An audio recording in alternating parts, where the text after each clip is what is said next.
एक घर से सास और बहू के झगड़े की काफी देर से आवाज आ रही थी। झगड़े की आवाज इतनी तेज थी कि पड़ोसियों के कान खड़े हो रहे थे। पड़ोसी मजे ले रहे थे। झगड़ा खत्म होते ही बहू किसी काम से बाहर आई तो पड़ोस की एक बूढ़ी औरत आई और बोली, बेटा तेरी सास तो कुतिया का मेल है, अगर ऐसे ही चलता रहा तो तेरा तो जीना हराम हो जाएगा। बहू ने तुरंत कहा कि आप जिनके बारे में बोल रही है ना, वो मेरी सास है और मेरे पति की माँ तो वो मेरी भी माँ ही हुई, और हम माँ बेटी लाख झगड़ा करें, आपको पंचायत करने की कोई जरूरत नहीं है। बूढ़ी औरत बोली, बेटा मैं तो तेरी भलाई के लिए ही बोल रही थी। बहू ने कहा कि आप मेरी भलाई के लिए बोल रही हैं या बुराई के लिए, ये मुझे सब पता है। मेरी माँ ने ये मुझे बचपन से सिखाया है कि ऐसी फालतू कान भरने वाली औरतों से हमेशा बचकर रहना। ये कान भर भर के हंसता खेलता परिवार तुड़वा देती है।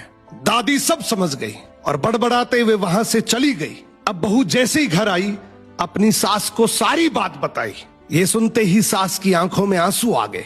सास ने बहू को गले लगा लिया और रोते हुए बोली कि बेटा मुझे आज विश्वास हो गया कि तू मेरे घर की बहू नहीं बल्कि मेरे घर की लक्ष्मी है, और आज मुझे ये भरोसा हो गया कि तुम मेरे और मेरे बेटे को आराम से संभाल लेगी। अब मुझे कोई चिंता नहीं है। बहू ने भी रोते हुए बस इतना ही कहा कि आप मेरी माँ हैं और माँ से झगड़ा कौन नहीं करता, पर झगड़े का मतलब ये नहीं कि मैं घर की बात बाहर करूं। सो घर की बातें अगर घर में ही रहे तो घर मंदिर है, वरना कान भरने वाले तो हर गली नुक्कड़ पर बैठे हैं जो चुटकियों में एक हंसता खेलता परिवार तोड़ देते हैं।